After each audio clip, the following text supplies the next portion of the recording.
ദുബായിൽ നിങ്ങൾ nursing job നോക്കുന്നുണ്ടെങ്കിൽ 2026 വന്നിട്ടുള്ള ഈ മാറ്റങ്ങൾ നിങ്ങൾ ഉറപ്പായിട്ടും അറിഞ്ഞിരിക്കണം. അതിനോടൊപ്പം നിങ്ങൾ വീഡിയോ ലൈക്ക് ചെയ്യാനും മറക്കരുത്. അപ്പോൾ നമുക്ക് വീഡിയോയിലോട്ട് പോകാം. നമുക്ക് ആദ്യത്തെ അപ്ഡേറ്റ് നോക്കാം. ടൈംസ് ഓഫ് ഇന്ത്യ വന്ന ഒരു ന്യൂസ് ആണ്. 2026 ആദ്യ പകുതിയോടുകൂടി UAE ministry of health and prevention ഒരു AI പവേർഡ് പ്ലാറ്റ്ഫോം ലോഞ്ച് ചെയ്യുമെന്ന് പറയുന്നുണ്ട്. എന്തിനെന്ന് വെച്ചിട്ടുണ്ടെങ്കിൽ എല്ലാ എമിറേറ്റ്സിലെയും ഹെൽത്ത് കെയർ ലൈസൻസിങ് ഏകീകരിക്കാനും അതുപോലെ തന്നെ അത് സിംപ്ലിഫൈ ചെയ്യാനും വേണ്ടിയിട്ടാണ് അവർ ലോഞ്ച് ചെയ്യുന്നത്. ഇതാണ് ആദ്യത്തെ അപ്ഡേറ്റ്. നമുക്ക് രണ്ടാമത്തെ അപ്ഡേറ്റ് നോക്കാം. ഫ്രഷേഴ്സായ നഴ്സുമാരുടെ അതുപോലെ തന്നെ GNM പഠിച്ച നഴ്സുമാരുടെ ജോബ് ഓപ്പർച്യൂണിറ്റിയെ കുറിച്ചിട്ട് 2026 കുറച്ച് മാറ്റങ്ങൾ വന്നിട്ടുണ്ട്. അത് നമ്മൾ ഉറപ്പായിട്ടും അറിഞ്ഞിരിക്കണം. അപ്പോൾ ആ മാറ്റങ്ങൾ നമുക്ക് നോക്കാം. നിങ്ങളുടെ GNM ഗ്രാജുവേഷൻ 2 വർഷത്തിനുള്ളിലുള്ള പീരീഡിലാണ് നിങ്ങൾ ചെയ്തിട്ടുണ്ടെന്നുണ്ടെങ്കിൽ നിങ്ങൾക്ക് എക്സ്പീരിയൻസിന്റെ ആവശ്യമില്ലാതെ തന്നെ DHA എക്സാം എഴുതാവുന്നതാണ്. ഇതിനോടൊപ്പം നിങ്ങൾക്ക് വേണ്ടത് നിങ്ങളുടെ കംപ്ലീറ്റ് അക്കാഡമിക് സർട്ടിഫിക്കറ്റ്, നിങ്ങളുടെ ട്രാൻസ്ക്രിപ്റ്റ്, അതുപോലെ തന്നെ നിങ്ങളുടെ നഴ്സിംഗ് രജിസ്ട്രേഷൻ സർട്ടിഫിക്കറ്റ്. ഇപ്പോൾ നിങ്ങൾക്ക് ഇംഗ്ലീഷ് ലാംഗ്വേജ് പ്രൊഫഷൻസി സർട്ടിഫിക്കറ്റ് എന്തെങ്കിലും ഉണ്ടെന്നുണ്ടെങ്കിൽ അതും കൂടി ഉള്ളത് നല്ലതാണ്.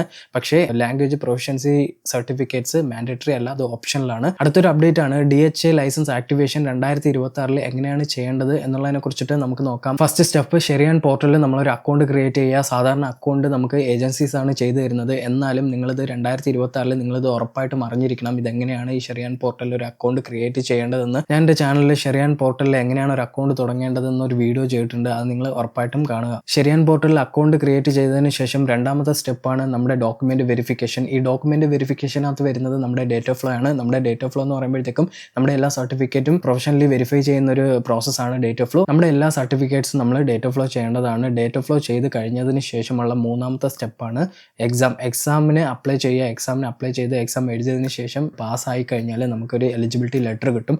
എലിജിബിലിറ്റി ലെറ്റർ കിട്ടിക്കഴിഞ്ഞാൽ നമ്മുടെ ഭാഗത്തുള്ള എല്ലാ പ്രോസസ്സിങ്ങും കംപ്ലീറ്റ് ആയി. അത് കഴിഞ്ഞിട്ട് നാലാമത്തെ സ്റ്റെപ്പായിട്ട് നമുക്ക് എവിടെയാണോ ജോബ് കിട്ടിയിട്ടുള്ളത് ആ ഹോസ്പിറ്റലിലെ HR ഡിപ്പാർട്ട്മെന്റ് നിങ്ങളുടെ ലൈസൻസ് ആക്ടിവേഷൻ പ്രോസസ്സ് കംപ്ലീറ്റ് ചെയ്യുന്നതായിരിക്കും. അത് അവർക്കാണ് ചെയ്യാൻ കഴിയുക. അത് ചെയ്ത് കഴിഞ്ഞാൽ നിങ്ങൾക്ക് നിങ്ങളുടെ രജിസ്ട്രേഷൻ കംപ്ലീറ്റ് ആവുന്നതായിരിക്കും. നിങ്ങളുടെ പിൻ നമ്പർ കിട്ടുന്നതായിരിക്കും. 2026 ബെസ്റ്റ് DHA കോച്ചിങ് സെൻറ്റർ ഏതാണെന്ന് നിങ്ങൾക്ക് അറിയണമെന്നുണ്ടെങ്കിൽ നിങ്ങൾ എൻ്റെ കമൻറ്റിൽ ബെസ്റ്റ് DHA കോച്ചിങ് സെൻറ്റർ എന്ന് കമൻറ്റ് ചെയ്യുക.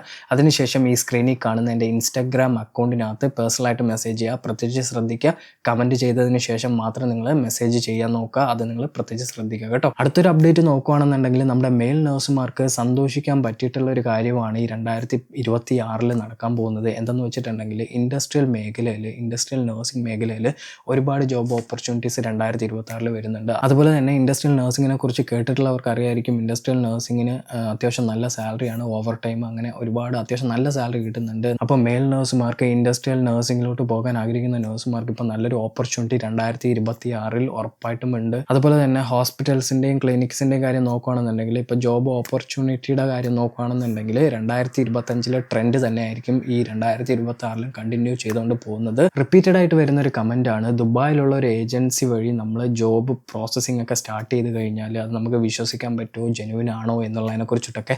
അപ്പോൾ ഇതിനെക്കുറിച്ച് എനിക്ക് പറയാനുള്ള കാര്യം എന്താണെന്ന് വെച്ചാൽ ഇപ്പം നമ്മുടെ നാട്ടിലുള്ള ഏജൻസി നോക്കുകയാണെന്നുണ്ടെങ്കിൽ ഏജൻസി ജെനുവിൻ ആണോ, ട്രസ്റ്റഡ് ആണോ, ഗവൺമെൻറ്റുമായിട്ട് ലൈസൻസ് ഒക്കെ എപ്പോഴും റിന്യൂ ചെയ്യുന്നുണ്ടോ എന്നുള്ളതിനെ കുറിച്ചിട്ടൊക്കെ നമുക്ക് അറിയാൻ കഴിയുന്ന പ്ലാറ്റ്ഫോമുകളുണ്ട്. എങ്ങനെ നമുക്കൊരു ട്രസ്റ്റഡ് ആയിട്ടുള്ള ഒരു ഏജൻസിയെ കണ്ടെത്താം, എങ്ങനെ ഒരു ഫേക്ക് ഏജൻസിയെ നമുക്ക് കണ്ടെത്താം എന്നുള്ളതിനെ കുറിച്ചൊരു ഡീറ്റെയിൽഡ് വീഡിയോ ഞാൻ എൻ്റെ യൂട്യൂബ് ചാനലിൽ ചെയ്തിട്ടുണ്ട്. നിങ്ങൾ സ്ക്രോൾ ചെയ്ത് നോക്കിക്കഴിഞ്ഞാൽ നിങ്ങൾക്ക് ആ വീഡിയോ കിട്ടുന്നതായിരിക്കും. അപ്പോൾ നിങ്ങൾക്ക് ഇതിനെക്കുറിച്ചൊരു ഐഡിയ കിട്ടുന്നതായിരിക്കും. ഇപ്പം നിങ്ങൾ ദുബായിലുള്ള ഒരു ഏജൻസിയെ തിരഞ്ഞെടുക്കുകയാണെന്നുണ്ടെങ്കിൽ ഇപ്പം നിങ്ങൾ നാട്ടിലാണ്, പക്ഷേ നിങ്ങൾ ദുബായിലൊരു ഏജൻസിയാണ് തിരഞ്ഞെടുക്കുന്നുണ്ടെങ്കിൽ നിങ്ങൾ പ്രത്യേകിച്ച് ഒരു കാര്യം ശ്രദ്ധിക്കേണ്ട കാര്യം എന്തെന്ന് വെച്ചാൽ നിങ്ങൾ ആ ഏജൻസി വഴി പോയിട്ടുള്ള ഏതെങ്കിലും നഴ്സുമാരെ എങ്ങനെയായാലും നിങ്ങൾ കണ്ടെത്തിയേ പറ്റത്തുള്ളൂ.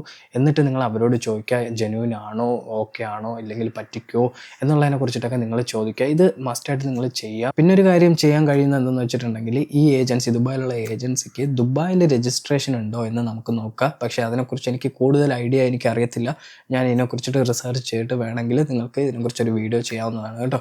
അപ്പോൾ ഇത്രയാണ് കാര്യങ്ങളും അപ്ഡേറ്റുകളൊക്കെ. അപ്പോൾ നിങ്ങൾക്ക് എൻ്റെ വീഡിയോ എന്തായാലും ഇൻഫോർമേറ്റീവ് ആണെന്ന് വിചാരിക്കുന്നു. വീഡിയോ ഇൻഫോർമേറ്റീവ് ആയിട്ടുണ്ടെങ്കിൽ വീഡിയോ ലൈക്ക് ചെയ്യുക, ഷെയർ ചെയ്യുക, സബ്സ്ക്രൈബ് ചെയ്യുക, നിങ്ങളുടെ ഫ്രണ്ട്സിനൊക്കെ എത്തിച്ചു കൊടുക്കുക. അപ്പോൾ നമുക്ക് ഇതുപോലെ അടുത്തൊരു വീഡിയോയിൽ കാണാം.